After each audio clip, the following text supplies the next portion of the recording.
presentación. Este es el programa Chau Chipalito, que es parte de la agrupación Violeta Verde y Blanca y de compañeros y compañeras de la ahora Secretaría de Trabajo, Empleo y Seguridad Social. Y esta es la radio Germán Abdala, parte de también AT Capital. Ya con Romy y un poco también por inquietudes de distintos compañeros y compañeras que somos parte de este proyecto, venimos hace varias semanas entrevistando compañeros y compañeras para trabajar cuestiones vinculadas a nueva estatalidad. Y así fue que hemos hecho entrevistas con Mónica Sladonia de la Frederick Ebert, lo dije bien, a veces se me escapa la R, esa R ahí en el medio. También estuvimos hablando con gente del Observatorio de Economía Política, de la cátedra de Aroskin, de la diplomatura que están haciendo. Estuvimos hablando con gente de Futuros Mejores, que recientemente también en la FES presentaron un informe discutiendo con ciertos mitos en torno al empleo público. Bueno, y así vamos en un diálogo muy, muy interesante, así que buenísimo que estés acá y que vengas con la columna que ha aportado nuestra compañera Romy, así que con esa bienvenida yo un poco le hago el pase a ella para que siga con esta columna. Gracias, Lisa. ¿Me escucha? Yo no me escucho. Ahí está. ¿Sí? Ahí está. Yo no me escucho. Gracias, Lisa, gracias, Lola. Bueno, estamos muy contentes de estar acá. Escucho con mucho ruido. Sí, rebota un poco en los auris, fíjate de mantenerle una distancia relativa. Bien. Ahí va. ¿Ahí va? Sí, ahí va bien. Sí. Bueno, esta vez la hicimos seguidita, la próxima prometo que volvemos más dentro de un mes, por ahí. Ah, bueno. La vez pasada... La vez pasada arrancamos haciendo como una pequeña introducción entre distintas autoras, todas mujeres, sí, que laburan el tema del Estado y que para nosotros y nosotras, las compañeras y compañeros de estatales de AT Capital, sí, son fundamentales sus lecturas y sus aportes para pensar algo que te mandé, viste que Fede Vázquez lo retomó en Futurock. Sí, que te copió. Que me copió. Trajimos la vez pasada un documentito que sacó el Partido Justicialista con resúmenes de discursos y escritos de Cristina, donde un fragmento plantea la discusión de una nueva estatalidad que viene siendo percibido por la ciudadanía, el Estado, como algo que no sirve y por eso se termina pensando en el Estado en términos de gasto. Muy metido el tema de la eficiencia estatal en la discusión, sí, de propios y ajenos. Sí. Así que ya la presentamos en verdad la semana pasada. Estamos muy, muy, muy contentos y contentas de que haya venido Luisina, que es doctora en Ciencias Sociales, socióloga y también docente, ¿sí? De UNSAM. De UNSAM. Bien. Como habíamos dicho la vez pasada, queríamos arrancar por dos trabajos muy profundos, realmente con mucho trabajo, entiendo yo que mucho trabajo de campo, ¿no? De muchos años. Uno que tiene que ver con un libro que sacaron el año pasado junto a Pilar Arcidiácono sobre la ANSES, ¿no? Sí. De Bobonada, donde además de entre varios puntos de trabajo, hay uno que tiene que ver, uno de los grandes ejes tiene que ver con el sentido común de la ineficiencia del Estado, ¿no?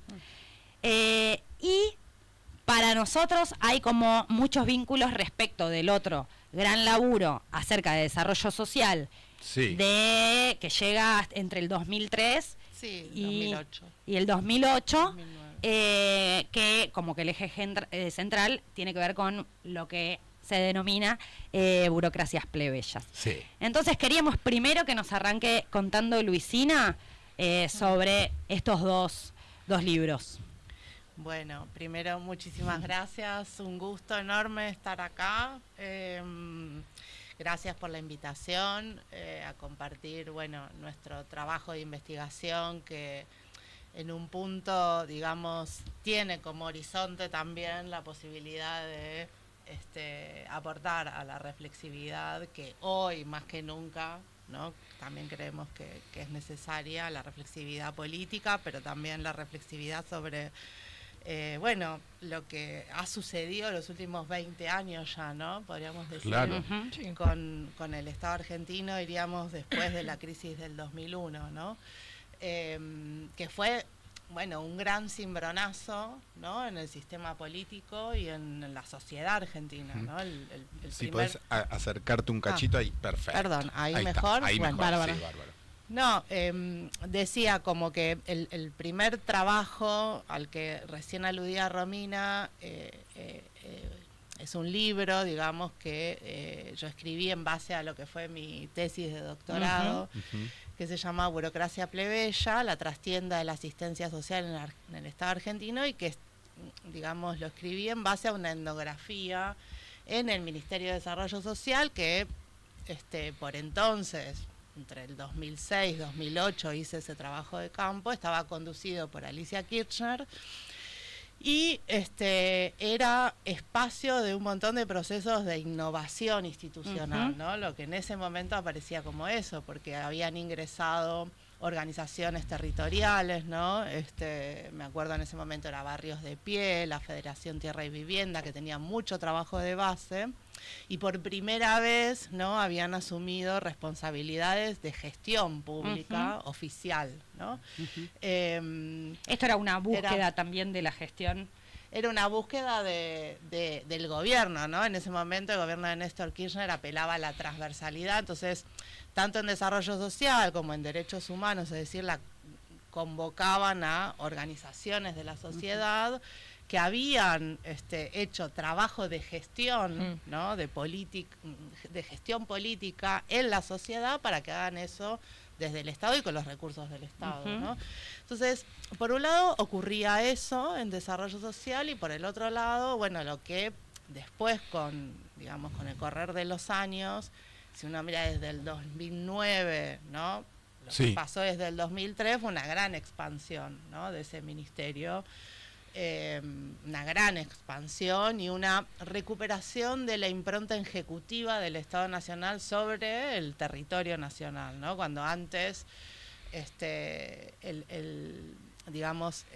la ex Secretaría de Desarrollo Social, que se creó a mediados de los 90, ¿no?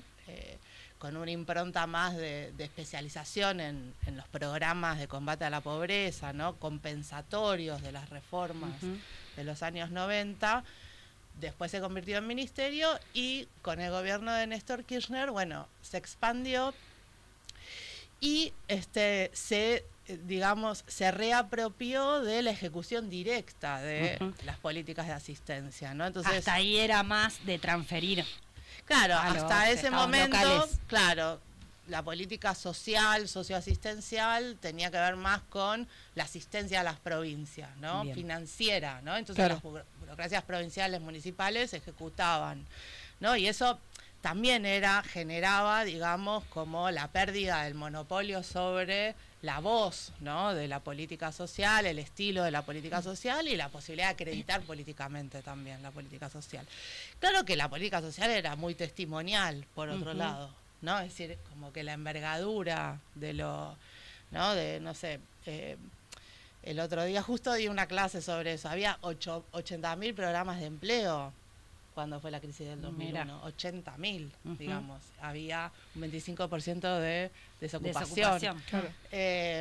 Bueno, después vino el plan Jefes y Jefas, y una gran expansión, ¿no? De las transferencias, pero sobre todo esto, ¿no? Un ministerio que apostó, ¿no? Una parte del Estado que apostó a construir un Estado movilizado, ¿no? Desde el centro hacia los territorios, con una ética de actuación estatal que apelaba a culturas políticas que no eran solo el peronismo, ¿no? Que tenía que ver con el trabajo social, con la militancia de base, que había estado, digamos, presente en la construcción de las organizaciones piqueteras, ¿no? Socioterritoriales de ese momento. Entonces, era un espacio del Estado que anudaba construcciones políticas previas, ¿no? Y que estaban en la base de lo que después fue la crisis del 2001, etcétera. Bueno, a eso le llamé burocracias plebeyas, pero ¿por qué? Porque tenía un gesto, ¿no? El gesto de la burocracia plebeya es el gesto que desdeña de la jerarquía, de la verticalidad, Bueno. Había una idea en un resumen, no se subordina al estatus, sino que como que lo disputa los sentidos Claro. organizacionales del Estado, digamos. Claro. Digamos como que es una ética, actuación estatal que busca la proximidad, ¿no? Claro. O sea, una burocracia como, uno podría decir, las definiciones que la sociología tiene de burocracia como una entidad distante, procedimental, que se ciñe a la norma, etcétera, bueno, a los protocolos. En este caso era algo que en los detalles, ¿no? En cómo la gente se vestía, digamos, en cómo elegía viajar, trasladarse, dialogar, las situaciones de encuentro, ¿no? Es decir, como una dinámica cotidiana, un funcionamiento cotidiano que tenía que ver con el cultivo de los contrastes de estatus, ¿no? Es decir, un funcionario que se sienta de manera campechana, hablar de igual a igual con las personas. Entonces, ese Estado que se movilizaba de esa manera también se movilizaba materialmente, ¿no? Con políticas, etcétera. Esa burocracia se siguió expandiendo, estableció un vínculo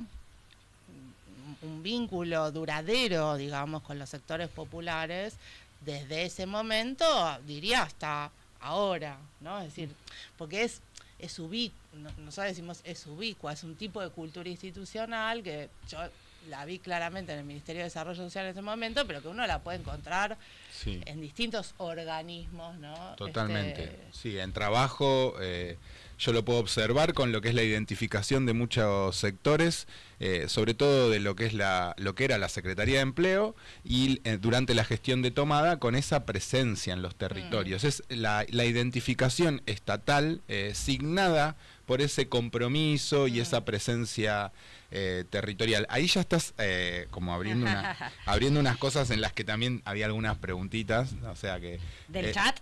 No, una al menos que me surgía a mí, que digo, y en una sinceridad que recoja el guante de este contexto tan complejo. Sí. Revisitar aquel entonces... puede denotar una mirada que se malinterprete como romántica de aquello en relación a los problemas de ahora. Entonces mi pregunta surgía como mirando en perspectiva, mirando en perspectiva en esta clave de sociología del Estado, mirando en perspectiva estas prácticas organizacionales en el Estado, que si vos podés ver transformaciones que se hayan ido dando posteriores al periodo del 2009 en adelante, que hayan generado este sedimento y caldo de cultivo para que hoy estemos en un contexto... El malestar, exacto, ¿no? El malestar con el Estado. Porque desde aquel entonces que podemos pensar que el territorio era... No, por eso, digamos, ahí es cómo son los contextos, ¿no? Los contextos políticos que definen el sentido de las prácticas, ¿no? O sea, eso es una reflexión para cualquier trabajador o militante, ¿no? Es decir, que uno no tiene el monopolio sobre el sentido de lo que hace, ¿no? Que eso se disputa en los vínculos con los demás y en la situación estructural también en la que está una sociedad, ¿no? Entonces, la sociedad de ese momento, del 2002, 2003, 2004... era una sociedad a la que le tocabas el timbre de la casa y se sorprendía de la presencia del Estado, ¿no? Es decir, ese era el relato de las trabajadoras del ministerio, ¿no? Es decir, la mística del Estado presente en ese momento, ¿no? Era algo que generó de modo eficaz, ¿no? Una reconexión con el sentido de la protección del Estado, ¿no? En ese momento y de pertenencia nacional, ¿no? Había otras cosas que se anudaban ahí que en una sociedad muy desmembrada, muy abandonada, entre comillas, ¿no? Porque tampoco era que no había nada, pero no lo había de modo masivo, ¿no? Y del Estado Nacional no había una presencia en los territorios. Entonces, dicho esto, por supuesto que después pasaron 20 años, ¿no? De ese momento. Sí. Y hoy yo diría que el discurso antiestatista tiene una mística tan potente como aquel del Estado presente, ¿no? Es decir, que tiene potencia política, ¿no? Eso es lo que no es un discurso simplemente crítico de lo anterior, ¿no? Sino Claro. que es proactivo, tiene una mística, ¿no? Entonces el afuera, el desmantelamiento de políticas, etcétera, Claro. se vive como Compasión. redención, Literal, además, sí. ¿no? Habiendo- Como una cosa curativa, ¿no? Es decir, entonces, quiero decir, y en ese sentido son momentos similares, diría yo, en ese aspecto, ¿no? En muchos otros no. En parte, la sociedad de ese momento no es la misma que la de ahora, por efecto de la expansión de la protección social, ¿no? Hoy, qué sé yo, el gobierno de Milei desmanteló un montón de políticas, pero por ejemplo la UH Claro. la duplicó. fortaleció. Sí, ahora ¿no? vamos a eso también y habiendo pasado la pandemia, ¿no? También, porque no solo en términos sociales, también un montón de compañeros y compañeras del Estado Nacional que nos cuentan, bueno, que se perdió un montón en el medio en los años de pandemia de la forma de organización en el Estado. Ajá. Así que creo que también llega Sí. con una desarticulación de un montón de cuestiones producto que también habría que ver en cada organismo, no es Sí. heterogéneo, etcétera. Pero bueno, también No, también es, digamos, lo que en un momento aparece como con un efecto místico, ¿no? Y de movilización y de innovación institucional, después se rutiniza, ¿no? Claro. Y además se ve atravesado por distintos claro. momentos del partido en el gobierno, ¿no? Claro, es decir, que no no es lo mismo Sí. lo que sucedió durante el gobierno de Alberto Fernández con el Ministerio de Desarrollo Social. Las organizaciones socioterritoriales fueron transformándose a Claro. sí mismas también durante Claro. los 20 años. Entonces, es decir, esa foto de ese momento traza un ideal de estatalidad, ¿no? Que tiene que ver con esta relación, ¿no? De apelar a las culturas profesionales y políticas, digamos, plebeyas, ¿no? Claro. Para generar un cierto sentido de vínculo entre las personas o los sectores populares más vulnerables y el Estado.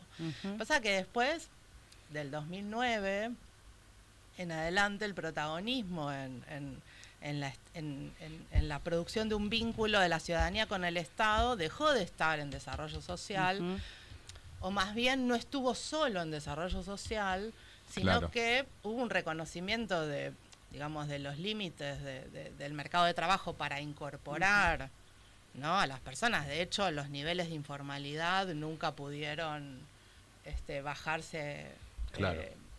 digamos, por abajo del tercio, ¿no? Ujú. Entonces, hubo un reconocimiento de transformaciones que eran difíciles de subsanar, ¿no?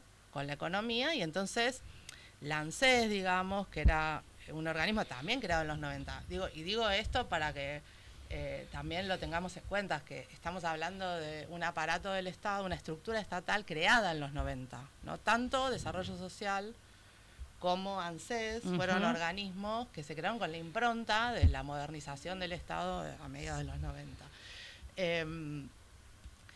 Y que el ciclo kirchnerista, digamos, tomó, digamos, y expandió, ¿no? Pero sobre la base de esa estructura generada previamente. Bien. Entonces, el momento actual es como que desanda, ¿no? Está como desandando hacia una situación previa a los 90, ¿no? Claro. En la estructura más del atrás Estado. todavía. Claro, la estructura del Estado.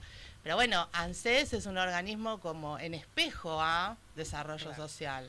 Es un organismo que tiene una burocracia de oficio, digamos, distante, si se quiere, ¿no? O sea, una burocracia que... Más propiamente dicha. Más propiamente dicha, y sobre todo tiene procedimientos que están mediados por la tecnología, ¿no?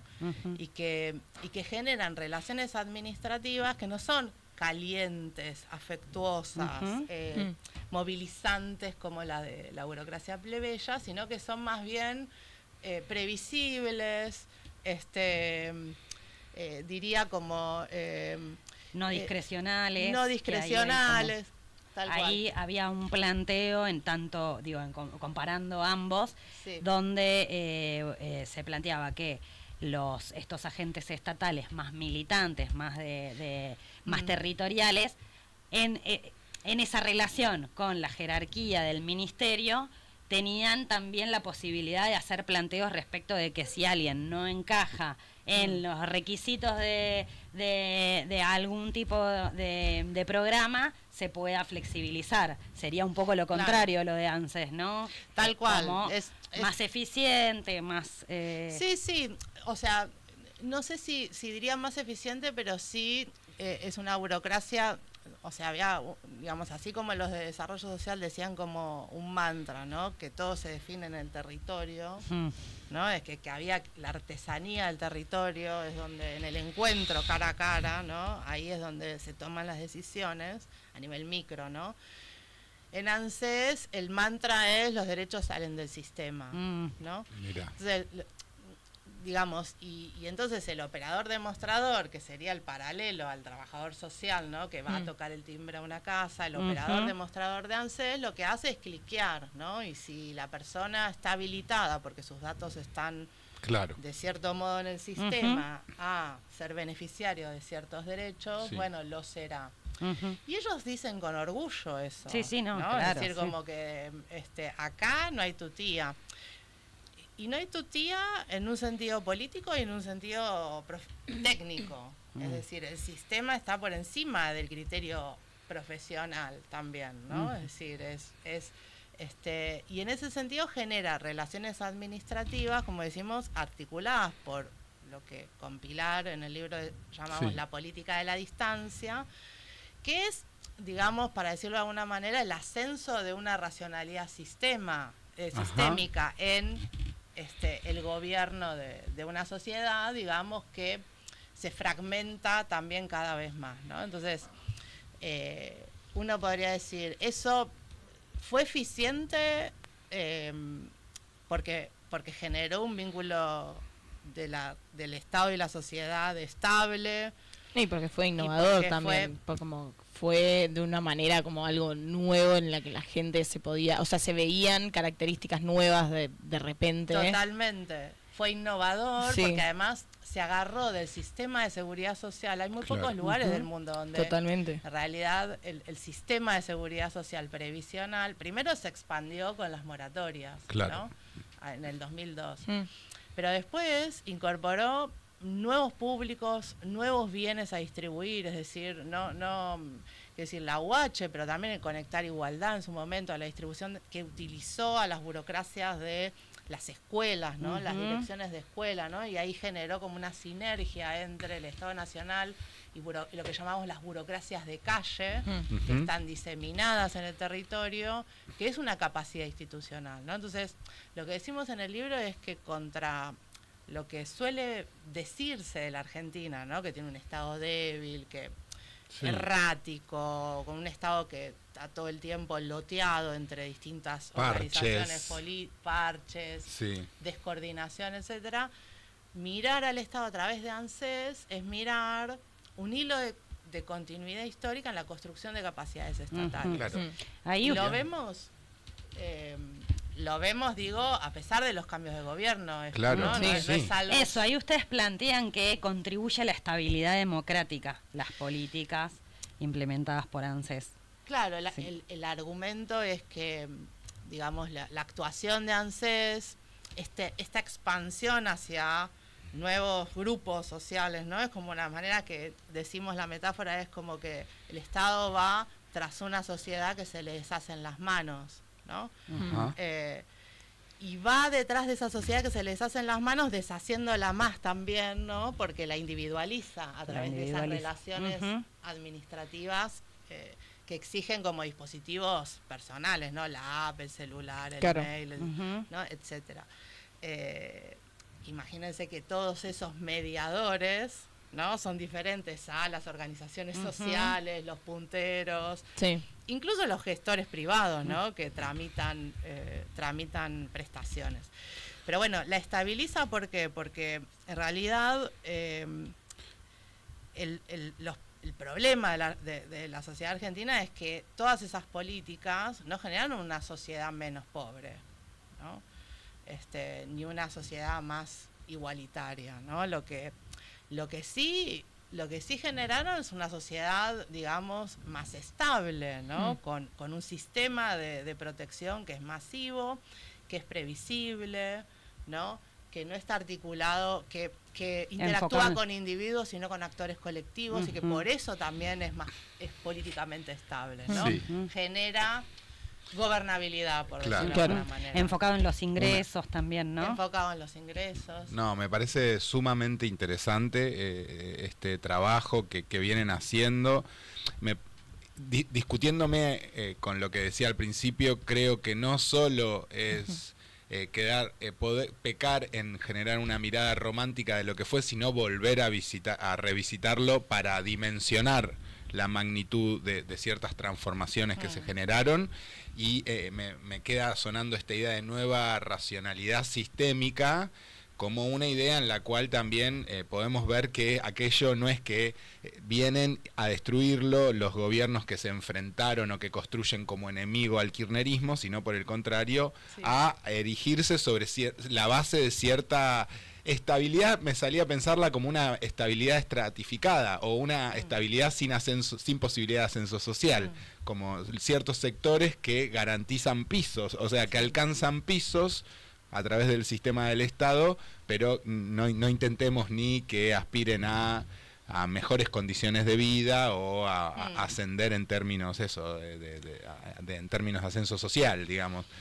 Me parece sumamente interesante este abordaje para pensar también el contexto actual, digamos, porque vos planteás que hay como un espejo, o sea, como que hay un reverso, y la otra vez en una entrevista, y con esto termino, vos decías que algunos elementos, ¿por qué Milei?, te preguntaban a grandes rasgos, y vos remitías a algunos elementos vinculados a la macroeconomía, a la inestabilidad de la moneda, ¿no? Entonces digo, habrá en ese acervo, después que se construye un sentido antiestatista, evidentemente, pero habrá en esas cuestiones que generaron este caldo de cultivo algo vinculado a la práctica concreta del Estado.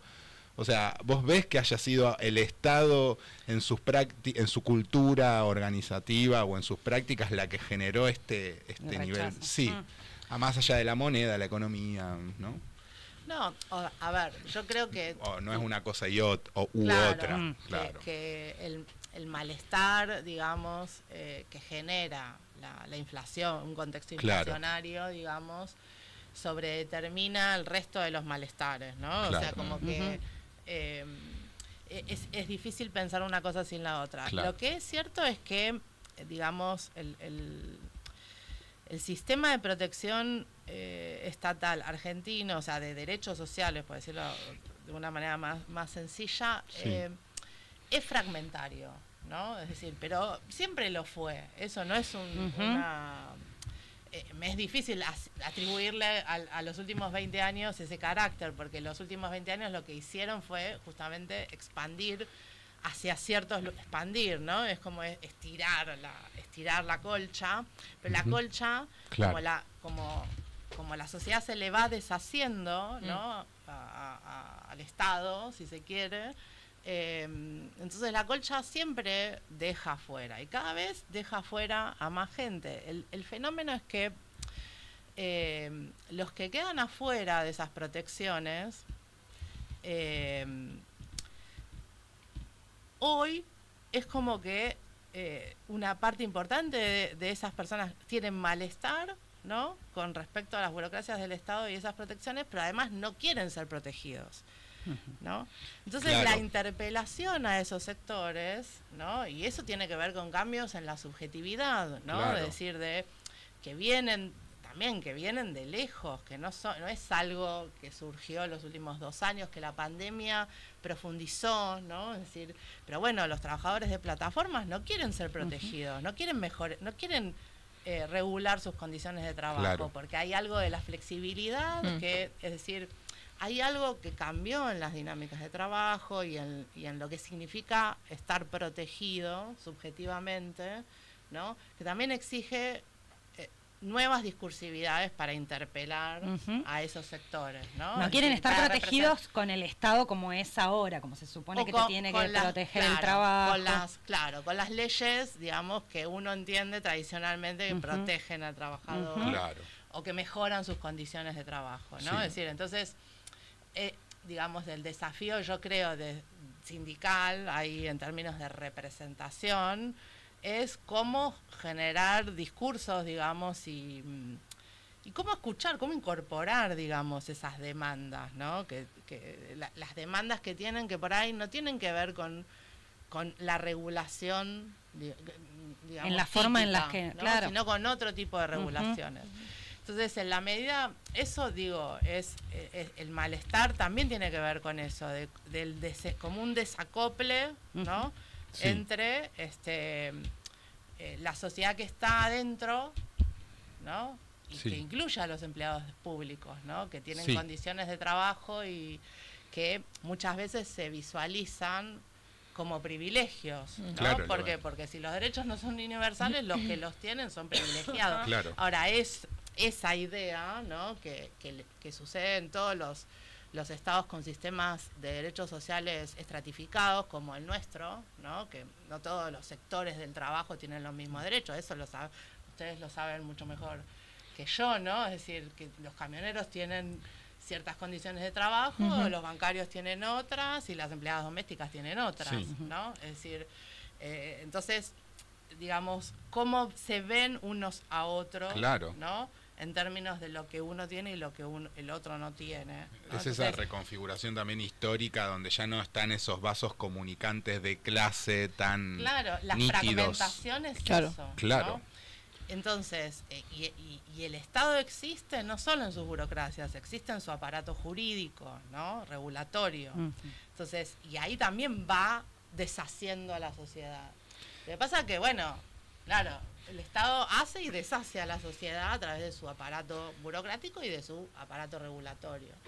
Y eso es lo que hay que volver a pensar, ¿no? Volver a pensar formas de unir, ¿no? Formas de unir. Sí, porque incluso hasta estamos más atrás, es como que ni siquiera se hizo un esfuerzo, digo, eso lo podemos pensar de las organizaciones sindicales, del aparato del Estado, la que sea, por representar, pensar eso, digo, es como que veníamos con la agenda trazada, digamos. Sí, me parece que este cimbronazo que tiene para largo, lamentablemente, o sea, es un cimbronazo que recién empieza, exige, no, nos enfrenta a ese desafío de pensar una nueva estatalidad que no es retomar todo en la defensa de lo anterior. Claro, sí. La retórica nostálgica del vamos a volver podría ser también. No, claro. Ya nadie. Alguna vez se dijo por ahí. ¿Cómo estamos de tiempo? Nos quedan 3-4 minutitos. Algunas claves para volver a unir, me surge como pregunta. No,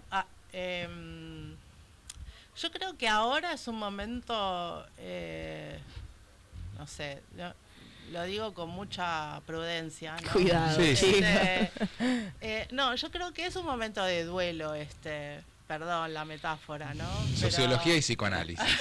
Venimos en esa, ¿eh? No, pero de lo que recogemos en el campo con mi colega, con Pilar Arcidiácono, que estamos conversando con distintos trabajadores estatales en distintas zonas del aparato del Estado, algunos que ya no están más adentro del Estado, otros que siguen estando, ¿no? Y creo que es un momento, pero duelo en un sentido constructivo también, ¿no? En el sentido de mirar de frente aquello que se ha perdido o lo que ya estaba perdido. Mirar de frente lo que en realidad ya estaba perdido, ¿no? Y eso como punto de partida para la construcción de otra cosa, ¿no? Y de otra cosa que tiene, digamos, que enfrentar el desafío de gobernar una sociedad que es muy heterogénea, ¿no? Que tiene heterogeneidad de pobrezas, pero también heterogeneidad de bienestares, ¿no? Por decirlo de alguna manera, ¿no? Sí, inclusive adentro del Estado, ¿viste? Inclusive adentro del Estado. Entonces, esa fragmentación, digamos, no se resuelve, digamos, a punta de gobierno solamente, hay que pensar en procesos de largo plazo, Y saliendo a las apuradas con los tiempos de ahora. Claro, me parece que son ya esos de los tiempos de un reel, pensaba. Sí, claro. Es un poco un balance entre el tiempo de un reel y un proyecto a largo plazo. Claro, pero bueno, me parece que es abriendo la escucha. Total. Y repensando el tiempo más reciente, no pensando en bloque los últimos 20 años, ¿no? Esto de, bueno, si nos situamos en el 2006... Bueno, hay una mística del Estado movilizado, digamos, que generó una gran legitimidad y una revinculación entre el Estado y la ciudadanía, que fue fenomenal, digamos, a lo que estaba. Pero bueno, no es un bloque, ¿no? Ni el ciclo de gobiernos kirchneristas, ni el ciclo que termina, más grande, más amplio, que termina con el gobierno de Milei, es un bloque, ¿no? Entonces... me parece que hay que hilar fino y sobre todo hablar entre nosotros de una manera abierta, de una manera no dogmática, sin verdades, nada, tratando de aprender los unos de los otros, pero... Sí, pero en serio. Democráticamente, ¿no? Promover encuentros, un poco es lo que nos generó un entusiasmo en esta serie de entrevistas y diálogos que venimos haciendo, teniendo como base y poniendo en valor que lo hacemos desde el sindicato, como una condición de oportunidad para también tejer esos puentes y ese encuentro que se manifiesta como una necesidad desde todos los grupos y sectores que vienen trabajando en estas cosas. Me quedé pensando abrir la escucha con quiénes también, porque también, ¿no? Parte del momento actual es que estamos cada vez más encapsulados, ¿viste? Discutirlo con quiénes también me quedo pensando. Hay que empezar a pensar los actores, ¿no? Con los que nos vamos a desafiar, a relacionar, a escuchar.